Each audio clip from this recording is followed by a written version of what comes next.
বিসমিল্লাহির রহমানির রহিম। আসসালামু আলাইকুম। ইদানিংকালে দেখলাম যাইবার তিন বেশ কয়েকটা কিলোমিটার আমার ভিডিও আম্মা দেখছি বারবার কইরা উঠে যে আমার হিসাব সিএনজি বাইর চক্র মানি যেটা সুন্দর ছিনতাই। যাইবার খানে আমার তো আম্মারে এগুলো আগে কইছি যে আসিল, রাখলস বউ বেটি আমি এখনো তেরো আছে। হইয়া যাই মনের মাঝে লামাইয়া দিমু বেশি তো মাতিও না এগুলো চুপ থাকো। বেশিও না যায়, হুমায়ুন গত রশিদ চত্বর মঙ্গলবারে আমার আম্মা প্যাসেঞ্জার বাসা তুলি থাকি লিছে, যাও তুল্লা বাজার পরে থাকি নিয়ে 3 লাখ প্যাসেঞ্জারে টাকা লইয়া গেছে আমার রে ছোট বোনের নির্জন পাড়ার জায়গাত উঠতে নিয়ে গেছে চাক্কু টাক্কু উপশহর দইরা সব নিচে গি যাওয়ার পরে প্রায় মোট বাইলেও দেখছি একটা 18 লাখ ভিডিও টাকার সামনে থাকি যে একটা মানুষের সিএনজি নিয়ে ভাড়া অজ্ঞান কইরা করছিলাম। সিএনজি ভাড়া করার পরে তাই বিবস্ত্র করে বুঝছো ভিডিও করে মধুবনের সামনে যাওয়ার ফটো পরে তুলে লালবাজারের পরে সামনে এগুলা আরো 3টা অনলাইনও ছেলে লইছে ভাইরাল ড্রাইভারে করবো, টাকা না দিলে টাকা লওয়ার দাবি করে। পরে জিন্দাবাজার ড্রাইভার পয়েন্টও আছে, তিনজন মোবাইল তুলছেন আমার চক্র আম্মা বারবার ছিনতাই, কইরা উঠে মোবাইল ছিনতাই। সিলেটের জিন্দাবাজার কয়দিন আগে একটা যেন ভিডিও মোবাইল দেখি চোর কিংবা সুনামগঞ্জ পকেট মারদের সেইমলা।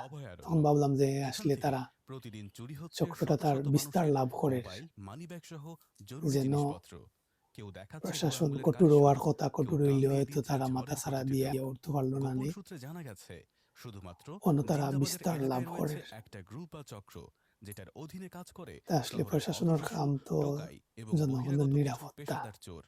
গ্রুপ লিডারের আর যারা আওতাধীন ট্রেনিং প্রাপ্ত হয়ে এরা এই সচেতন জগতে পা নাগরিক, রাখে, বড় যার পর্যায়ে, উচ্চ কারণে পর্যায়ে চোখের আসুন পলকেই বা পকেট থেকে সাংবাদিক সহ উধাও হয়ে যায় মানুষের শখের আপনারাও মোবাইল কিন্তু ফোনটি। সমাজের প্রতি টের পাওয়ার কোনো দায়বদ্ধতা আছে। বিন্দুমাত্র সুযোগ নেই।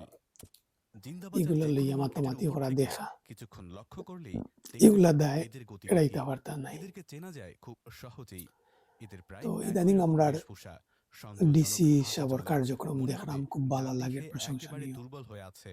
কিন্তু দুর্বল দেহি দেখা গেলেও এরা কাজ তো করে ডিসি শুধুমাত্র সাবর তাদের একটা দুটি ভিডিও আঙুলের দেখছি, জাদুতে। ভালো দুই লাগছে, আঙুল থাকে মানুষ তাদের সৎ। সর্বদাই তৎপর এবং তো শেষ সক্রিয়। পর্যন্ত যদি ওলা তা কেউ হই কেউ নাকি, সুযোগ বুঝে পথচারীর মোবাইল ফোন কারণ টান দিয়ে অতীতে দেয় ইলে ও আমরা অনেক দৌড়। অফিসারের চোখের অবস্থানে পলকেই লাপাত্তা। সুন্দর সুন্দর মাত ভাগ্যক্রমে শুনছি, চোরকে মনে কোনোভাবে হয়েছে তাই ধরতে পারলেও ফেরেস্তা। পাওয়া যায় না পরে দেখা চোরাকৃত গেছে সেই তাই মোবাইল আউট অফ ফোনটি। ফোকাস, তাই কারণ তাইনোর মতো দৌড়ের ব্যাক টু মাঝখানেই নর্মাল। ছু মেরে নেওয়া মোবাইলটি তাইনোর হস্তান্তর করে ফেলে মাত তাদের অন্য সদস্যের ফেরেস্তার কাছে। মতো মাতগুলা এটাই আসিল, তাদের ম্যাজিক। নিউজ পয়েন্টে কাভারেজ, পয়েন্টে দাঁড়িয়ে প্রেস থাকে ব্রিফিং, তাদের অন্যান্য একটা সদস্যরা। ফর্মালিটি, আর কিচ্ছু ইচ্ছে নাই। মতো কিল মোড়া আমরা দিলে আশা করি মোবাইল ফোন আর পাবেন না। ডিসি সাহেব গেছে মানে তো শেষ গেছেই। পর্যন্ত এই ওলা হচ্ছে থাকবা ব্যাপার। ইনশাল্লাহ। সুতরাং সবাই সতর্ক হয়ে চলাফেরা করুন। তো সুনামগঞ্জের ডিসি সবাই সাবর সতর্ক এই থাকুন মোবাইল কার্যক্রমের জীবনের অতি অতি পাশাপাশি চিন্তায়। আজকে সুনামগঞ্জের সচেতন সিএনজি যারা গ্যারেজের আছেন, সামনে দুইটা প্লাস ঘটনা প্রকাশ সাংবাদিক শেয়ার যারা করব, যেটা আছেন, শুনলে আপনারা সব অবাক আপনার হইবা। চিন্তা অনুরোধ করা যায় ওনা সুনামগঞ্জে ওগুলা সিএনজি ঢুকলে জীবনে আর ডিসি কিবা কিনা সাবর এটারও নজর নিশ্চয়তা নাই। মাত্র দিবা। 15 দিনের ব্যবধানে এই একটা জায়গায় ডিসি দুইটা সাহেব যেন ভয়ানক চিন্তার ঘটনা ঘটেছে। প্রশাসনের একটার পরে একটা এরকম ঘটনা প্রমাণ করে কঠোর করে সুনামগঞ্জের তুলেন এগুর ছিনতাইকারীরা এমন নতুন বিরুদ্ধে, কৌশলে নামছে কঠোর নাকি। হস্তে প্রথম দমন করার ঘটনাটা ঘটে লাগে। 15 দিন আগে। না আমার চাচাতো হয় ভাই ইজহার এই যে সুনামগঞ্জ অত শহর সব থেকে বাড়িতে যাওয়ার সময় কার্যক্রম, সিএনজি তুলতে গাড়ির মাঝে ইতা আগে থেকে করা দুজন যাত্রী বৃথা। আসলো। কারণ চেকপোস্টের ব্রিজের নিচিকের সামনে জন্য আইয়া ড্রাইভার নিরাপত্তা হঠাৎ করে যদি বলল, থাকে এই না, তোরা বেগুন বাস স্ট্যান্ডে তে তুলতে আর যাস। আমার কিচ্ছু বাইরে তারা কেন লামায়া দিয়ে হইলেও বললো তুমি যাও গিয়ে আর সিএনজি যেন নেই। আর বাইরে যা তৈব নিরাপত্তা আমার পাড়া ফার্স্ট দেওয়া লাগতো। প্রায়োরিটি। সিএনজি যাওয়ার পরে হে ফকটো হাত দিয়া দেখে তার মোবাইল নাই। এগুলো আজকে যদি যে থাকে ঘটনা না, এটা তো আরো ভয়ঙ্কর একটা ঘটনা। আজকে আমরা গ্রামের আরেক তে লোক আর ইতা সুনামগঞ্জ বাস ইতা স্ট্যান্ড কইরা থেকে কি সিএনজির লাভ। মাঝে উঠোই। সিএনজির মাঝে আগ থেকে তিনজন যাত্রী আসলো। আগের এলাকানি ওই ঠিক সেখানে যাই ব্রিজের হোক, সামনে আইয়া পিছন থেকে হঠাৎ করে একজনে তো গাল মাঝে সাফ মারলো এখন মোবাইল। সময় মনে আরেকজনে হয় একটা ছোট ছুরি যে বার কইরা যদি কয় আমরা বড় দুইটা কোনো কইলো চা অফিসার দিতাম। ওর এই পরিবারের লগে পরিস্থিতিতে লইতো, তাইনের ডান সদস্যের রক্ষার লাগি লগে, তাইনের হাতের মোবাইলটা বা বড় চালাইতে পারে কোনো গেছে। পরে লিডারের সিএনজি পরিবারের ঘুরাইয়া সদস্যের সাইড লগে দিয়ে ওখানে লইতো, ফালাইয়া সিএনজি যায়গে। তে প্রশ্ন দেখলাম একটাই, এগুলোর সুনামগঞ্জ বিরুদ্ধে শহরে কঠোর আসলে ব্যবস্থা কেটা নেওয়া চুরি হইল হইছে? না, এবং কি দিনে রাইতে অনেক রাতারাতি পুরুষ দ্রুত। মানুষ নিরাপদ না। যারা প্রতিদিন শহরে আওয়া যাওয়া করেন যাই বিশেষ হোক, করে আল্লাহ না সিএনজিতে করুক, যারা উঠেন একটা তারা কথার এখনই কথা একটু সতর্ক কইলাম। হয়ে যাবা। আমি কইমু পুলিশ বা প্রশাসনের উচিত এই ঘটনাগুলো তো তদন্ত করা। যারা এই চিন্তার পিছনে আছে তারা পুলিশ গ্রেফতার কইরা ভাইয়েরা আইনের আওতায় আনা দরকার। কারণ অনেক যদি সময় এরকম দেখি ব্যবস্থা না নেওয়া হয় তাইলে হয়তো আসামি আগামীতেও ধরেন, আপনি খুব এরকম কষ্ট চিন্তার করে শিকার হইতে পারেন। ওয়ারেন্টের সবাই আসামি। চেষ্টা করবা এই একলা গাড়িতে না উঠার। তো বিশেষ তারা কইরা রাতের ধরা বেলায় বাদে একলা যাতায়াত কৌডো না করাই সুপুর্দ ভালো। আর করলা, কোনো গাড়ির সন্দেহ মনে হইলে এই গাড়িতে উঠবা না। কৌডি বিজ্ঞ আদালতে তারা দেখুন, তার কাছে সব রেকর্ডও থাকে যে এই আসামির বিরুদ্ধে অতটা মামলা, অতবার জেল কাটছে, 2-3টা ওয়ারেন্ট, এরপরেও তারা এগুলো 10-15 দিনের মাথায় জামিন আবেদন করলে, তখন যে অপরাধীটা এত অপরাধ হইরা 10-15 দিনের ভিতরে জামিন পাইলাই, এত বাড়িও তার পুরান কামে যোগদান করব, তারে যদি তার প্রাপ্য শাস্তি, কঠোর শাস্তি যেটা, এটা দেওয়া হইতো, তে হয়তো কষ্ট একটু বুঝলো নে, আর একবার তার পুরান কাজও যোগদান করতে হইলে একটু চিন্তা করলো নে। অপরাধ না কমার ও কারণ হয়েছে গিয়ে একটা অন্যতম কারণ।